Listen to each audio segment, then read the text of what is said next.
Looks like it.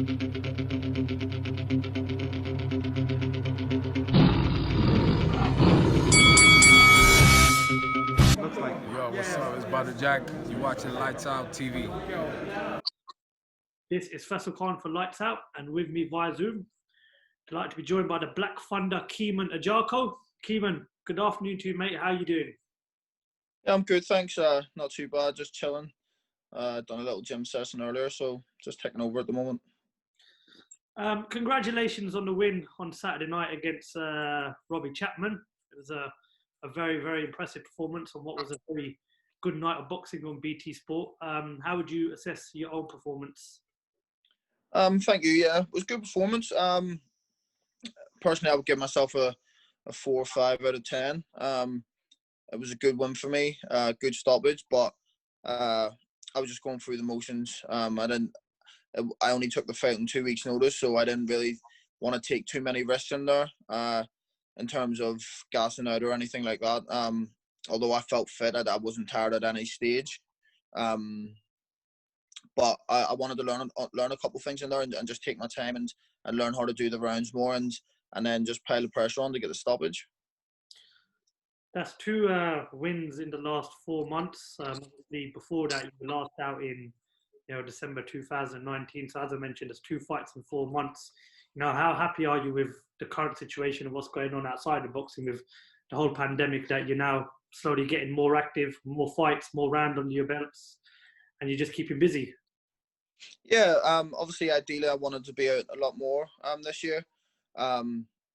Obviously, with the pandemic, that hasn't allowed me to. But I'm thankful that I've been able to get out twice this year. Some fighters haven't been able to get out at all. So I'm thankful that I've had 2 meaningful fights and 2 10-rounders under my belt before the end of the year.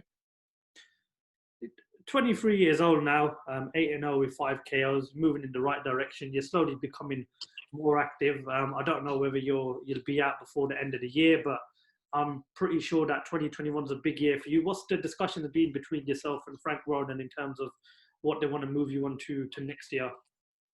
Yeah, I won't be out this year, or the end of this year. I should be out February time, but we're just looking to keep on progressing. Maybe pick up a title along the way. Keep on doing more 10-rounders and get myself in the top 10, top 15 rankings in the world.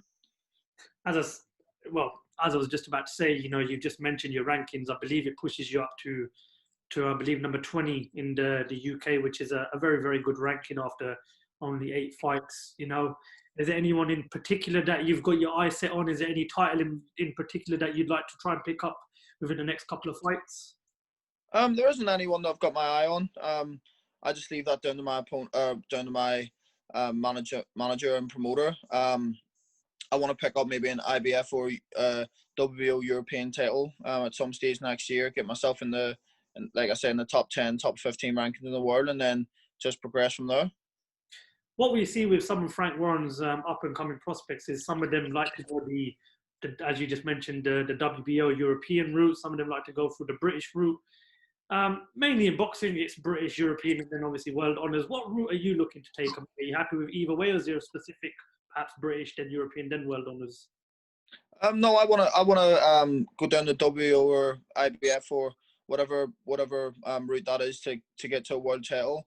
I got into professional boxing to be a world champion. I don't really have any aspirations to be a British or Commonwealth or European champion. Although they are great belts to pick up, they're not really in my plans at the moment. I want to be a world champion, and that's that. But if I know that if I have to pick up them titles along the way to get to a world title, then I will do so. It's exciting, this middleweight division, because you look at some of the fighters around you. Jason Wellborn, Conrad Cummings, who's got a ton of experience. Linus Adofia. There's some really, really exciting names. At what point can we expect to see you in the ring with the names I've just mentioned? I'd definitely say in the near future, but we've got to remember, like you said, I'm only 8-0. I'm 23 years old. I'm still young, but them fighters have had a lot of experience in terms of fights and been in the pro game a long time. I've only been a pro 2.5 years, but I'm ready to fight anyone in the and I'm in the top 20 now. Anyone ranked above me, I'm ready to fight. I'm a fighter, and I'd fight anybody. I believe in myself and believe in my skills. But at the same time, my manager and promoter are there to do a job to get me to the top and put me in the right fights at the right time. So whenever they think I'm ready for them step ups, then I'll take them and I'll be ready and to prove myself.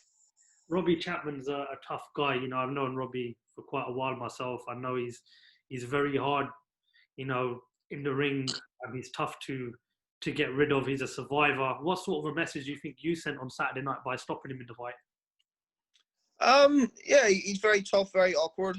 He comes to fight, but I think I showed the middleweight division that that I'm not to be messed with. I showed I have a lot of power. I've got a great job. I'm very explosive, and to stop someone like Robbie is very good. You know what I mean? He's only been stopped once. He's very tough. I've now stopped my last 4 opponents, so I think I've put the middleweight division on notice. You mentioned obviously you've stopped your last 4 opponents. How happy are you that not only you're progressing, you're also active, but you're also stopping your opponents inside the distance? Yeah, I'm very happy. I've stopped 5 out of 8 now, and I definitely think if I didn't have hand problems early in my career that I would have stopped my other 3 opponents. But I'm very happy that we're now getting the KOs and everybody's starting to see the real Caoimhin Agyarko, and seeing that explosiveness and the power. Let's talk a bit about obviously the middleweight division. You know, the sort of the elite names. You know, you got Liam Smith, Chris Eubank Jr. Then if you go up another 8 pounds, you've got Canelo. Sorry, in terms of British wise, you've got Callum Smith, Billy Joe Saunders. Would you regard the middleweights and the super middleweights as the best divisions in boxing right now because of how exciting it is? Not just world level wise, but also the fighters we've got British wise as well. Yes, definitely. Do you know what I mean? Like you said, Callum Smith, Billy Joe Saunders hold world titles. You got Liam Williams, who's on the verge of a world title fight. You got Chris Eubank Jr. and stuff like that. I definitely think the middleweight and the super middleweight are definitely 2 weights that are the most exciting in boxing at the moment, especially in Britain anyway. There's a lot of good fighters at that weight, and it's very competitive. Billy Joe Saunders is scheduled to defend his world title against Martin Murray in a few weeks' time. There's lots of rumours going around about Callum Smith perhaps fighting Canelo in December in Texas. But a lot of fans want to see Billy Joe Saunders take on Callum Smith in that big all-British unification bout somewhere in Britain, perhaps towards the end of the year or maybe even next year. But we both know they've got other things in their way right now. When that fight does happen, because it's a fight that we do expect to happen, who would you favour or winning that fight between Billy Joe Saunders and Callum Smith? You put me on the spot. You know, it's a very tough fight for both fighters. I've done a couple of rounds with Billy Joe, and I know how good he is. Callum Smith is absolutely huge for the weight. Personally, I think the best Billy Joe Saunders is at middleweight. I'm yet to see him kind of show everyone how good he is at super middle.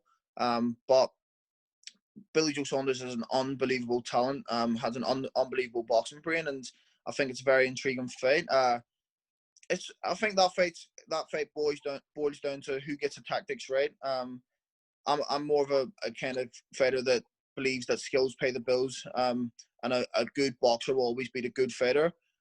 So I would say I would favour Billy Joe.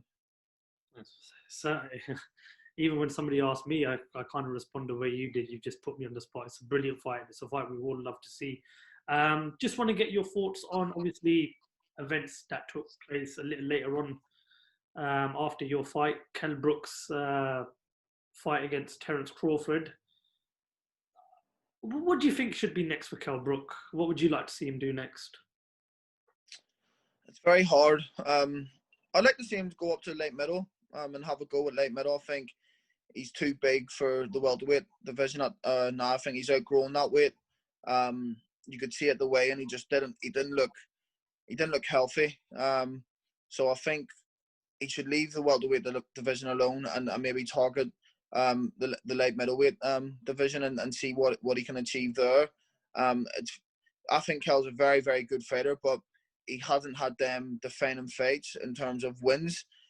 He hasn't had them credible names on his record where he's beat. Yes, he's beat Sean Porter, but other than Sean Porter, who else has he beat? You know what I mean? Frankie Gavin, who's British level. I think every time he stepped up in the welterweight division, he's been beat. You look at Earl Spence, Golovkin. He obviously fought it.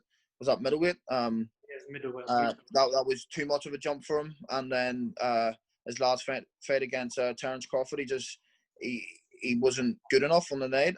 But I would like to see him go up to light middle and have a go with that and see what he can do.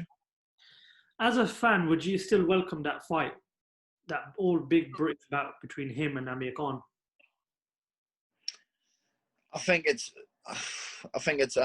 past it now, but